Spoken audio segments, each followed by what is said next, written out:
시간은 하나님 말씀 봉독하는 시간입니다. 하나님 말씀은 느헤미야 8장 1절에서 6절 말씀, 제가 갖고 있는 성경으로는 737면에 나와 있습니다.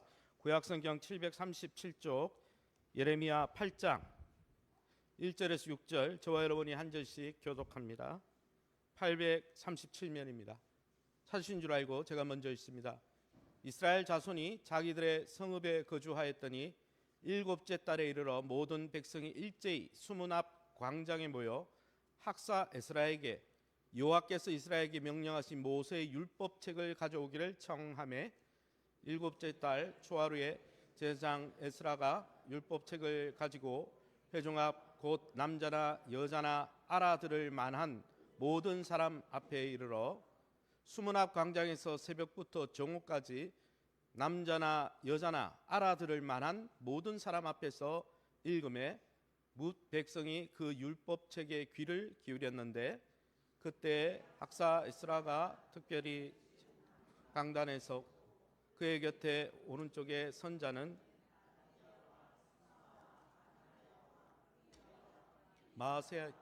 마세야요, 그의 왼쪽에 선자는 부다야와 미사엘과 말기야와 하숨과 하스바다나와 스가랴와 무슬람이라. 같이 있습니다. 에스라가 모든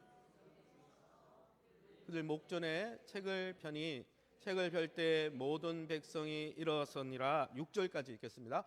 에스라가 위대하신 하나님 여호와를 송축하며 모든 백성이 손을 들고 아멘 아멘 하고 응답하고 몸을 굽혀 얼굴을 땅에 대고 여호와께 경배하니라. 아멘. 오늘은 말씀으로 심령의 성전, 심령의 성벽을 재건합시다라는 제목으로 말씀을 함께 나누기 원합니다. 드디어 한 해의 끄트머리 12월이 되었습니다. 지난 1월에 또 12월에 새해 일출을 보면서 한 해의 각오를 다짐한 때가 엊그제 같은데 벌써 한 해가 저물어 가고 있죠. 피천득 시인이 이야기한 것처럼 오늘을 내 남은 생의 첫날처럼 살라는 식구가 떠오르는 이맘입니다. 이맘때쯤 되면 사람들마다 차이가 있지만은 한 해를 돌아보고 새해를 준비하려고 여러 가지를 준비를 하죠. 한 해를 정리해보는 방법으로 한양대학의 유영만 교수님은 OR이라 그래서 성찰, 자기 성찰, 관계 회복, 재발견, 독서, 휴식을 하라 그랬고, 마케팅 전문가인 케빈 돔이라는 사람은 복귀, 자기 삶을 돌아보고 또 중요한 사람에게 연락하고 또 자신의 삶의 이미지를 전환하고 또 휴식을 갖고 도움이 되는 사람을 또 내년에도 함께 할 수 있도록 끌어오라. 그래서 사람 관리하고 또 시간 관리하고 또 자신의 삶을 돌아보라, 그런 이야기들을 하고 있습니다. 그러면 이제 12월 또 2026년을 준비하는 하나님의 백성으로 부름받은 우리는 한 해를 마감하면서 무엇을 점검하고 또 무엇으로 우리의 인생을 다시 설계해야 될까요? 오늘 첫 번째로 느헤미야 성경을 통해 하나님은 무엇을 말씀하십니까? 그리스도 안에서 허락하신 은혜의 역사를 늘 기억하고 확신하면서 우리가 예수님 안에서 어떤 새로운 신분을 받았는지, 우리가 예수님 안에서 어떤 새로운 삶의 방향을 받았는지 우리의 정체성을 확인하는 것을 통해서 새해를 준비해야 된다고 말씀하고 있는 것입니다. 오늘 본문에 우리 느헤미야 8장 1절 말씀 우리 함께 밑줄 친 부분만 읽어보겠습니다. 일곱째 달에 이르러 모든 백성이 일제히 수문 앞 광장에 모였다 했습니다. 오늘 성경을 읽어보면 7장까지는 이제 예루살렘 성벽이 허물어졌는데 3차로 귀하는 느헤미야가 성벽을 재건해서 이제 공동체를 안정화시켰습니다. 안정화시키고 어떤 사람들이 그 일에 쓰임받았는지 족보에 기록을 했죠. 7장까지 그 내용입니다. 그런데 성벽을 완성하고 그들은 어떻게 합니까? 수문 앞 광장에 모여들었습니다. 여기 본문에 나오는 이 모여라는 단어는 8장에서 매우 중요한 단어입니다. 아샤프라는 이 히브리어인데, 이 아샤프가 무슨 뜻이냐? 거둬들이다, 모으다라는 뜻입니다. 이 단어가 성경에 주로 언제 쓰였냐? 6월절, 77절, 장막절 모든 3대 절기가 다 추수와 관련된 절기들이거든요. 이 열매들을 무르익은 열매들을 추수해서 창고나 곳간에 모아놓다, 모으다. 그게 할 때 오늘 성경에 모여라는 단어가 그 단어입니다. 특별히 아사프라는 단어는 초막절의 또 다른 이름 수장절과 어근이 똑같습니다. 그러니까 이 아사프는 수장절을 나타내는 거예요. 초막절을 나타내는 거죠. 초막절에 창고에 모여든 곡식처럼 오늘 본문의 수문 앞 광장에 하나님의 백성들이 성벽을 다 재건하고 모였다는 거죠. 그들은 초막절에 쌓여진 곡식처럼 왜 모여들었습니까? 초막절이 어떤 절기이기에 수문 앞 광장에 모여들게 되었습니까? 하나님은 이 초막절 절기를 왜 제정하시고 왜 그것을 지키라 명령하셨을까요? 초막절이거든요. 왜냐하면 7월이라 했거든요. 일곱째 달은 초막절이거든요. 레위기 23장 42절 43절에 보면 이렇게 주님이 명령하셨습니다. 이스라엘에서 태어난 모든 백성은 7일 동안 초막에서 지내라. 이집트에서 인도하여 내던 때에 너희를 초막에서 살게 하던 일을 너희 후손에게 알려주기 위해서이다. 하나님이 초막절을 제정하신 이유는 이집트에서 구원받은 이스라엘 백성들이 구원받을 뿐 아니라 광야에서 하나님의 돌보심을 받으며 장막 가운데 초막 가운데 그했던 그 역사를 기억하게 하기 위해서 그것을 기억하고 상기하게 하려고 그것을 복귀하게 하려고 하나님이 지키라 했다는 것이죠. 이것은 무엇입니까? 이스라엘 백성이 애굽에서 종살이 하다가 세상에서 종살이 하다가 죄의 종노릇 하다가 건짐을 받고 부름을 받았다는 것을 기억하는 것이죠.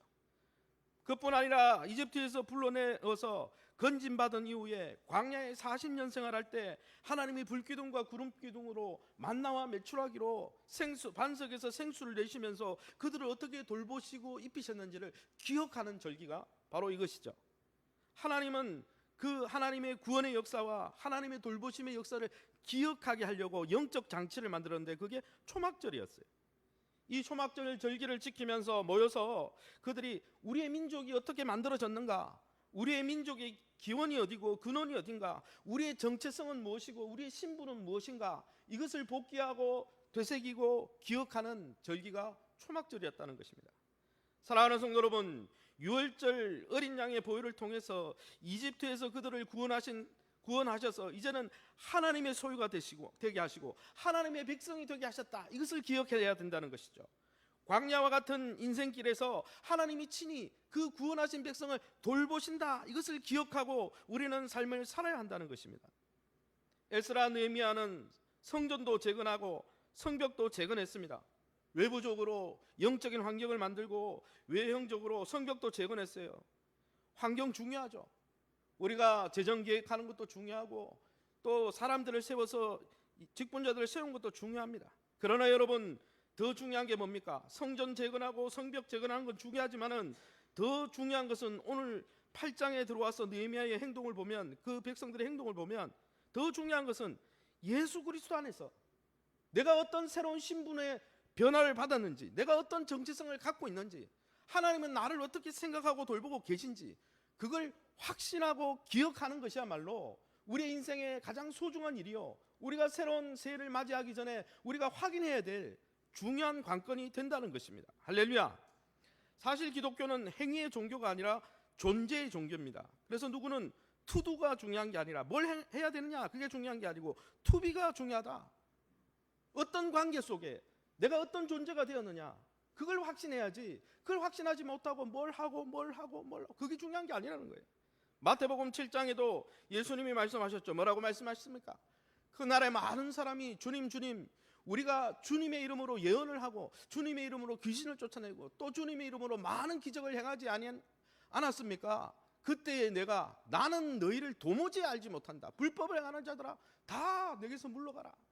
여기 본문에 보면 여러분 예언도 하고 귀신도 쫓고 많은 기적도 행하고 많은 봉사를 했죠. 투두 많은 일을 했어요. 많은 일을 가지고 하나님 앞에 나갔습니다. 예수님 앞에 그 재림의 때에 나갔습니다. 그런데 주님은 뭐라고 합니까? 나와 너는 관계가 없다. 행위가 중요한 게 아니라 하나님과의 관계 속에서 내가 어떤 존재가 되었는지, 어떤 존재인지 그 존재의 관계성이 없으면 행위가 아무 의미 없다는 거예요. 다른 말로 예수 그리스도 안에서 우리가 하나님의 자녀요, 하나님의 백성이 되었다는 확실한 이 사실과 관계가 없으면, 여러분 그 관계를 확신하지 못하면 세상에서 하나님의 백성으로 살아갈 수 없는 거예요. 내가 하나님의 백성인 걸 모르고 내가 하나님의 자녀라는 것을 확신 못하는데 어떻게 하나님의 자녀로 빛과 소금의 역할을 합니까? 내가 내 자신의 정체성을 확신 못하는데.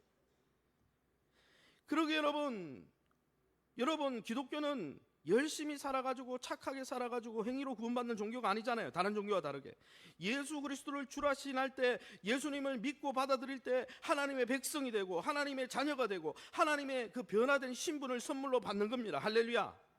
그 신분을 확신해야 거기에 합당한 삶을 살아가는 거예요. 할렐루야. 그러므로 사랑하는 성도 여러분, 매일매일 예수 그리스도 안에서 내가 얼마나 멋진 존재가 되었는지, 내가 얼마나 새로운 정체성과 신분을 받았는지 확인하고 확신하시기 바랍니다. 내가 누군지 모르고 내가 어떤 존재가 됐는지 모르는데 하나님의 자녀로 살아간다? 불가능한 일이에요. 사실 인생을 살다 보면 우리가 누군지, 우리가 어떤 존재인지를 확인해야 될 이유가 여러 가지가 있습니다. 그 이유가 무엇입니까? 예수님이 영접하고 나서도 내가 정말 하나님의 자녀가 맞나, 내가 하나님의 정말 백성이 맞나 의문을 품게 만드는 여러 가지 상황이 매일매일 부닥치기 때문에, 하나님이 나를 사랑한다면 나를 왜 이렇게 버려두실까, 이런 상황에 매일매일 부닥치기 때문에 우리는 매일 하나님의 자녀가 되었음을 확인해야 하는 것이죠. 저도 40대 중반에 이르러서 늦은 나이에 담임 목회지를 구했습니다. 사실 다른 사람들은, 다른 후배들과 선배들은 이미 개척교회도 담임 목사로 다 나간 상황이었어요. 많은 나이가 늦은 나이에 담임 목회지를 구하면서 많은 의심과 의문이 드는 시간들이 있었습니다.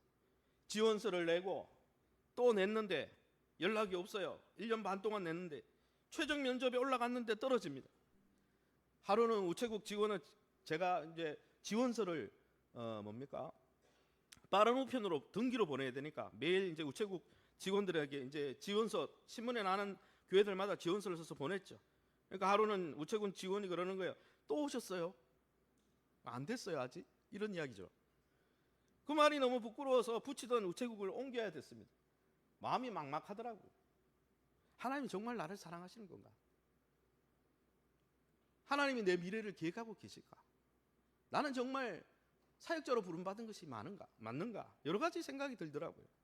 그런 불안과 두려움과 의심 속에서 매일 홀로 넓은 예배당에 가서 70일 동안 시편을 읽고 기도했습니다. 홀로 나가서 70일 동안 하나님 나에게 응답 달라고 기도했어요.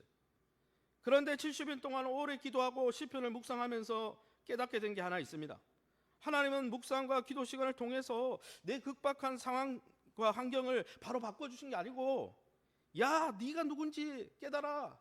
내가 너를 얼마나 사랑하는지, 하나님께서 내가 그분의 사랑받는 자녀요, 하나님이 돌보시는 양이다. 그걸 자꾸 주지시켜 주신 거예요. 응답은 없는데 내가 너를 돌보고 있고, 내가 너를 나의 자녀로 삼았고 나의 소유로 삼아서 내가 너를 돌보고 있다. 그걸 확신하라. 계속 그 음성만 들려주는 거예요.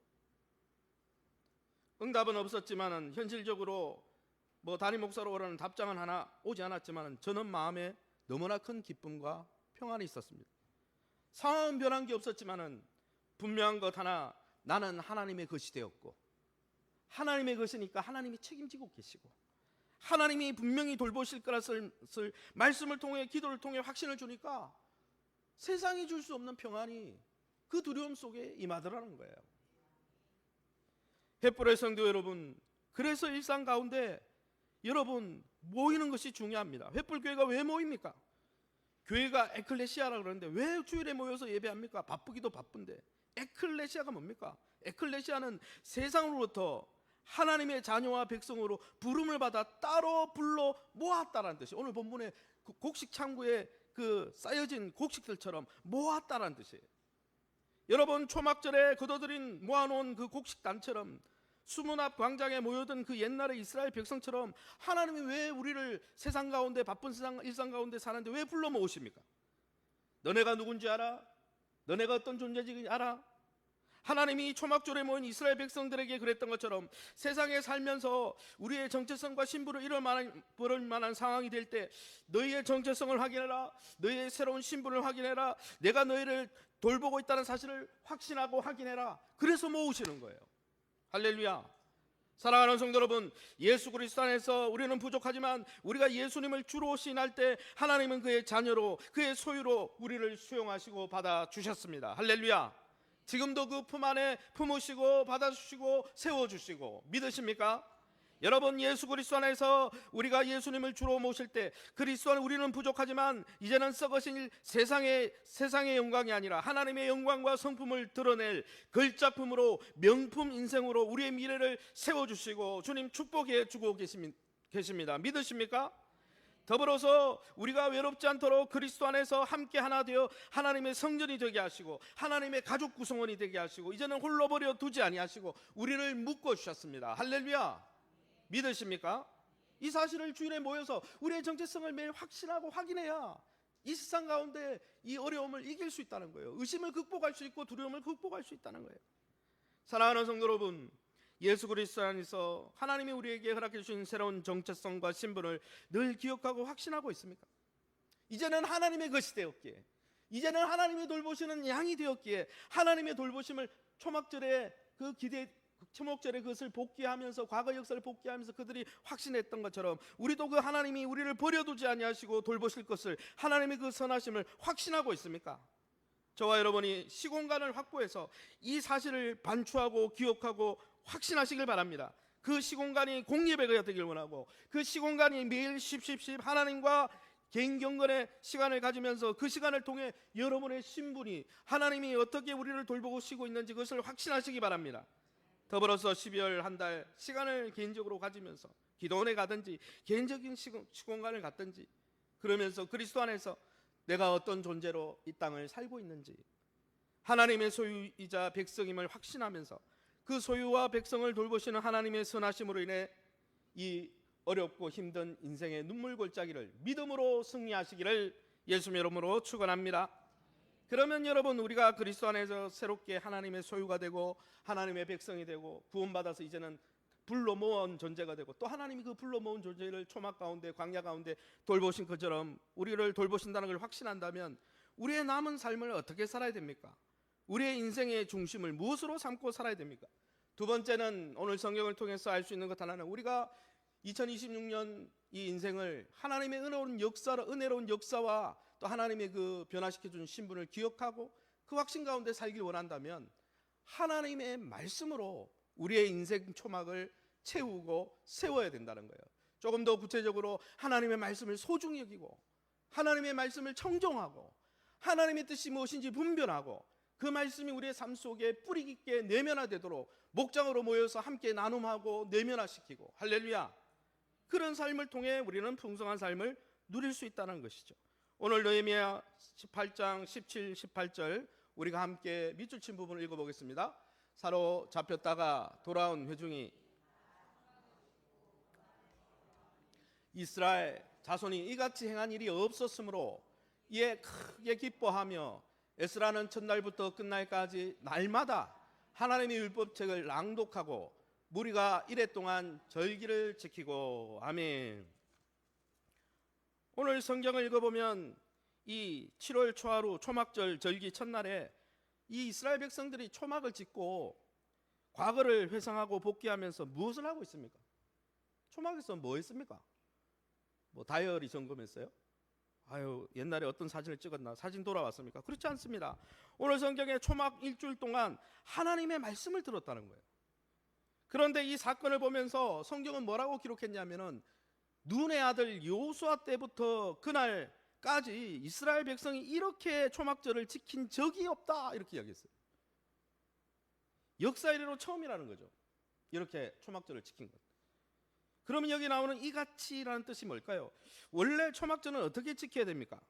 신명기 31장 9절 말씀에 읽어보면 모세가 이렇게 명령했습니다. 또 모세가 이 율법을 써서 하나님의 말씀을, 모세오경을 이야기하죠. 모세오경을 기록해서 제사장과 이스라엘 모든 장로에게 줬습니다. 주고 뭐라고 유언했냐면 모세가 그들에게 명령하여 이르기를 초막절에 온 이스라엘이 내 하나님 여호와 앞에 그가 택하신 곳에 모일 때, 오늘도 모였죠. 모여서 어떻게 하라는 거예요? 이 율법책을 낭독하고 온 이스라엘이 듣게 해라. 원래 말씀대로 하면 레위기에는 그냥 초막절을 지키라 되어 있는데 모세가 죽기 전에 유언한 두 편의 설교인 이 신명기에는 초막절에 일주일 동안 하나님의 말씀을 듣게 하라 이렇게 했어요. 그래서 여기 본문에 나오는 이 본문 이같이 초막절을 지킨다는 말은 초막절에 토라라 불리는 모세 오경의 말씀을 그 초막절에 말씀을 들으며 지켰다는 거예요. 사실 이스라엘 역사를 찾아보면 열왕기하 23장 2절에 초막절을 지켰다는 말은 있지만 초막절 가운데 토라 하나님의 말씀을 일주일 동안 낭독하고 듣고 그것으로 자신의 삶을 돌아봤다는 내용은 성경 본문에 여기가 최초입니다. 하나님이 그토록 초막 가운데 자신의 인생을 돌아보면서 내가 하나님의 백성이었지, 하나님이 나를 돌보시고 계시지, 그래서 이제는 남은 삶을 하나님의 말씀 따라 살아야지, 그래서 초막절에 이 성경 말씀을 읽어라, 말씀을 읽고 낭독하고 들려줘라 했는데 그것을 지킨 게 처음이라는 거예요. 이제 처음이었다는 거예요.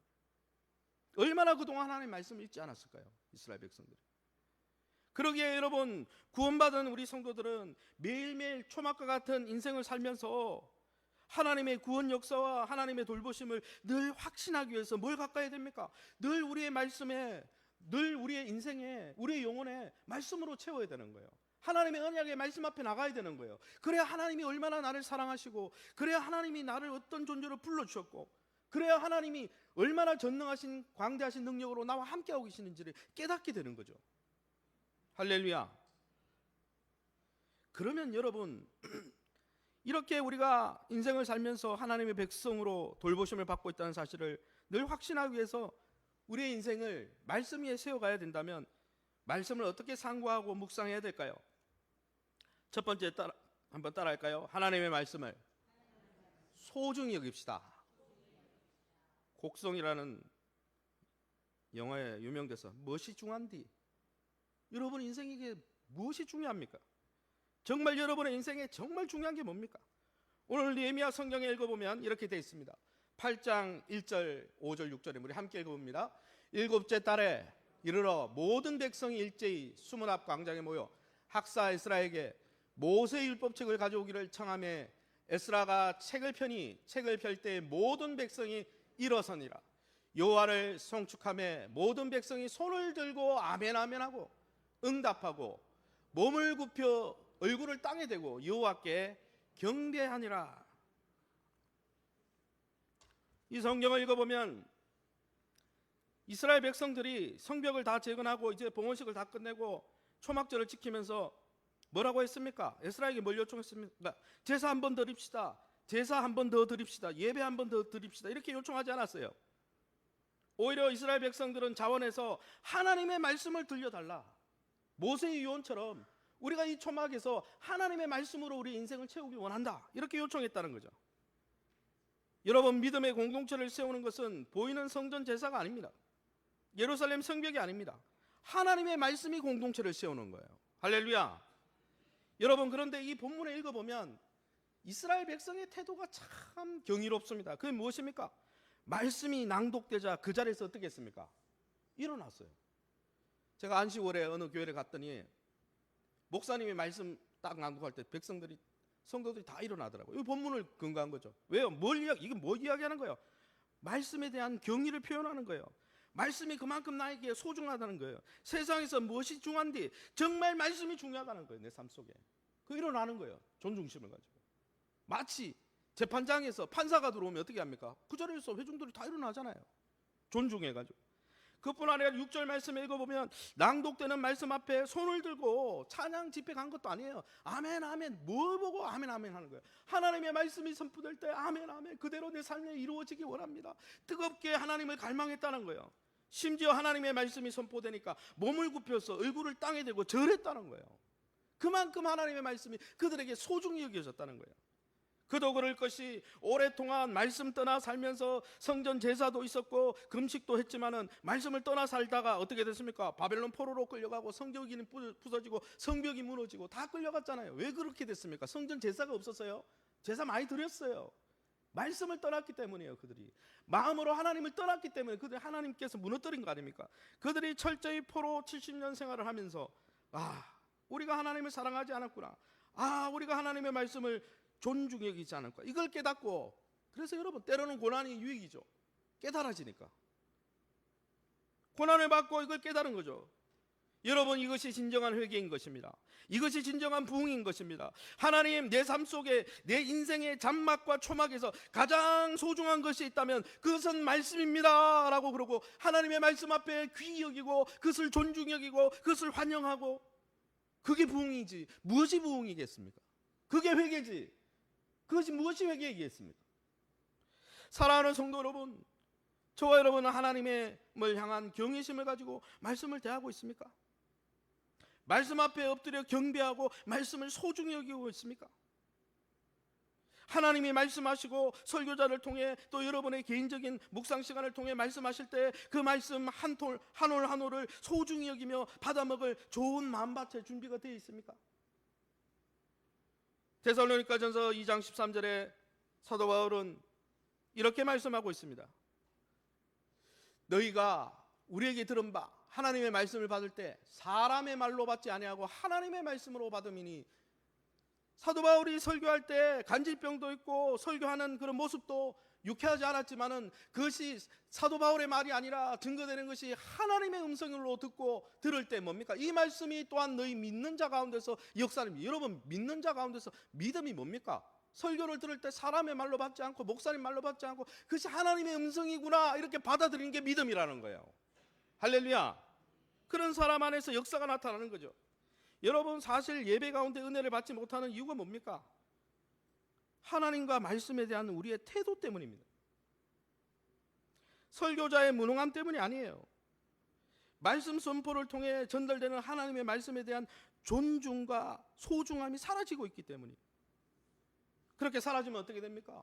말씀을 들을 때 사람의 말로 받죠. 사람의 말로 받으면 어떻게 됩니까? 그것을 하나님의 말씀으로 귀히 안 여기니까 설교를 재단하고 평가하고 판단합니다. 그런 사람에게는 하나님의 은혜가 임하지 않아요. 부흥하는 교회는요, 하나님의 말씀을 듣는 자세가 다른 거예요. 가보세요. 부흥하는 교회들 가보세요. 하나님의 말씀을 스폰지처럼 쫙쫙 빨아들입니다. 그러므로 사랑하는 성도 여러분, 저와 여러분의 인생을 말씀 위에 정말 하나님이 주신 이 정말 놀라운 은혜 위에 세우길 원하면 말씀에 대한 여러분의 자세가 어떤지, 설교를 듣는 우리의 자세가 어떤지 돌아보시기 바랍니다. 앞서 말씀대로 곡성의 영화 명사 대상 중에 무엇이 중요한지, 정말 우리 믿는 자에게 무엇이 중요합니까? 무엇이? 하나님의 말씀이 아니고 무엇이 중요합니까? 우리에게. 그러기에 저와 여러분이 말씀을 가장 소중히 여기시는 신앙 가운데 여러분의 인생을 2026년도를 멋지게 세워가시기를 예수 이름으로 축원합니다. 그러면 여러분, 무엇이 소중히 여기는 걸까요? 무엇이 말씀을 소중히 여기는 겁니까? 오늘 성경을 읽기 전에 그 자막 넘겨주세요. 한번 따라합시다. 말씀이 소중하다면 사랑함으로 청종합시다. 여러분, 말씀이 소중하다면 하나님을 사랑하는 마음으로 귀를 기울여 순종해야 합니다. 할렐루야. 오늘 성경 느헤미야 8장 2절에 3절 제가 읽어보겠습니다. 남자나 여자나 알아들을 만한 모든 사람 앞에 이르러. 3절에도 똑같은 말을 합니다. 남자나 여자나 알아들을 만한 모든 사람 앞에서 읽음에 뭇백성이 그 율법책에 귀 기울였는데, 이거 두 번 강조했다는 것은 괜히 뭐 지면도 여러분 파피루스도 비싸고 양피 가죽도 비싼데 왜 지금 말을 똑같이 두 번 반복했을까요? 강조하는 거죠. 오늘 성경에 읽어보면 먼저 이스라엘 백성은 하나님의 말씀은 너무 소중합니다. 그래서 말씀을 들을 때 일어나고 아멘 아멘 화답하고 막 땅에 절하고 그럴 뿐 아니라 실제로 어떻게 했습니까? 말씀에 귀를 기울였다는 거예요. 하나님의 말씀에 주목했다는 거예요. 오늘 본문에 에스라는 그 부흥 집회에 참여했던 사람들의 그 모습을 묘사하는데 알아들을 만한이라는 표현을 썼습니다. 알아듣다, 이거 두 가지 합성어입니다. 알아, 히브리어 빈이 썼습니다. 이건 깨닫다는 뜻이고, 듣다라는 말은 쉐마라고 하는 경청하다는 뜻입니다. 먼저 그들은 쉐마, 경청했습니다. 하나님의 말씀에 주목했다는 거죠. 이 쉐마라는 단어는 우리가 어머니들에게 유대인의 쉐마 교육으로 많이 알려져 있죠. 이 쉐마가 어떻게 나오게 된 겁니까? 쉐마라는 단어가 어떻게 쓰여졌습니까? 신명기 6장 4절에서 6절에 제가 읽어보겠습니다. 함께 읽어보겠습니다. 시작. 이스라엘아 들으라, 내 하나님 여호와를 사랑하라.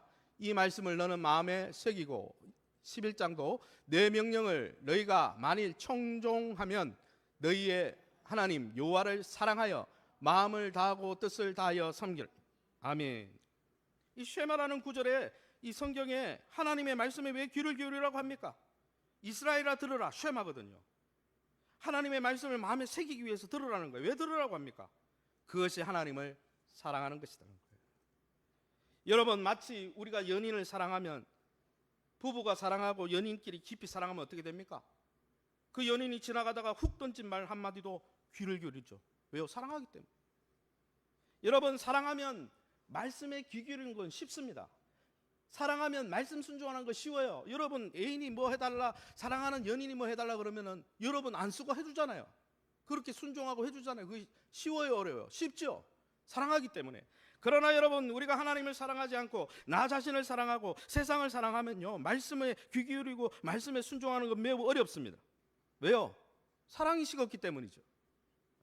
그러기 여러분, 말씀에 대한 우리의 태도와 자세는 리트머스 시험지예요. 뭐를 테스트하는? 하나님에 대한 사랑이 식었냐 안 식었냐, 그걸 테스트할 수 있는 가장 좋은 시금석은 말씀에 대한 자세를 보면 알아요. 씨 뿌리는 비유가 천국의 첫 번째 비유인 이유가 뭡니까? 말씀에 대한 자세가 하나님 나라에 들어가냐 마냐를 결정한다는 거예요. 사랑하는 성도 여러분, 우리는 하나님의 말씀에 얼마나 가까이 하고 있습니까? 하나님을 사랑하는 마음으로, 하나님 사랑하기 때문에 얼마나 말씀에 주목하고 귀를 기울이고 순종하려고 하고 있습니다. 성벽 공사를 완성한 뒤에 이스라엘 백성이 가장 먼저 한 일은 말씀을 듣는 것이었어요. 텅 빈 그들의 인생 초막을 말씀으로 채우길 원했다는 거예요. 예수님도 말씀하셨잖아요. 사람이 떡으로 사는 게 아니고 하나님 입에서 나오는 말씀으로 산다 그랬잖아요. 우리가 말씀으로 우리 인생을 채우지 않으면, 여러분, 다른 것으로, 말씀이 아닌 다른 것으로 한번 채워보세요. 세상의 주식으로, 돈으로, 명예로 채워보십시오. 삶이 점점 텅텅 비고 허무해질 뿐이에요. 말씀으로 채울 때 우리의 삶이 세워지는 것이죠. 그러기에 저와 여러분이, 여러분 2026년을 준비하면서 여러분의 삶 속에 하나님을 뜨겁게 사랑으로 말씀을 가까이 하시기를 예수 이름으로 축원합니다. 그뿐 아니라 여러분, 말씀을 소중히 여기면 어떻게 됩니까? 세 번째는, 말씀이 소중하다면 한번 따라합시다. 말씀의 의도를 잘 파악하고 이해해야 합니다. 다른 말로 자기 중심적인 묵상과 읽기를 거부해야 됩니다. 사실 오늘 본문에 읽어보면 초막절에 모인 하나님의 백성은 하나님의 말씀을 듣고 귀 기울이는 데서 한 걸음 더 나가고 있습니다. 하나님의 말씀을 옳게 분별하는 자리로 나가고 있다는 거죠. 느헤미야 8장 3절 7절 8절에 제가 다시 읽어보겠습니다. 8장 3절 7절. 알아들을 만한 모든 사람 앞에서 읽음에 무백성이 그 율법책에 귀를 기울였는데 어떻게 했습니까? 그 주변에 많이 있던 레위 사람들은 백성이 제자리에 서 있는 동안 그들에게 율법을 깨닫게 했는데, 낭독하고 그 뜻을 해석하여 다 깨닫게 했다. 그냥 읽은 게 아니죠. 초막절에 모인 이스라엘 백성들은 단순히 경청만 한 게 아니에요. 하나님의 말씀을 깨닫길 원했습니다. 하나님의 성경에 기록된 말씀이 무슨 의미인지 분별하길 원했어요. 그게 히브리어 아라, 빈, 이 단어가 뭐 커피빈이 아니고 이 빈이라는 단어가 분별하다, 식별하다, 지각하고 이해하다는 뜻이거든요. 기록된 말씀이 검은 건 글씨, 하얀 건 여백이 아니고 하나님의 말씀이 의미하는 바가 무엇인지, 하나님은 내 삶 속에 어떤 하나님의 뜻을 이루길 원하시는지 그걸 분별했다는 거예요. 근데 7절에서 12절에 읽어보면 이 하나님의 말씀을 들을 때 주변에 레위인들이 붙어가지고, 에스라 주변에도 6명 밑에도 많은 제사장 그룹이 있었어요. 그 사람들이 하나님의 말씀을 깨닫지 못하는 성도들을 도왔다라고 나오고 있습니다. 그 도움은 두 가지로 이루어졌는데, 첫 번째는 8절에 이렇게 나오고 있습니다. 8절 제가 읽어보겠습니다. 8절에 하나님의 율법책을 낭독하고 그 뜻을 해석했다 그랬는데, 이게 한글 글로 읽어보면 해석했다는데, 이게 해석했다는 말이 아니고 통번역했다, 통역했다 라는 뜻입니다. 무슨 뜻이냐? 왜 통역을 했냐?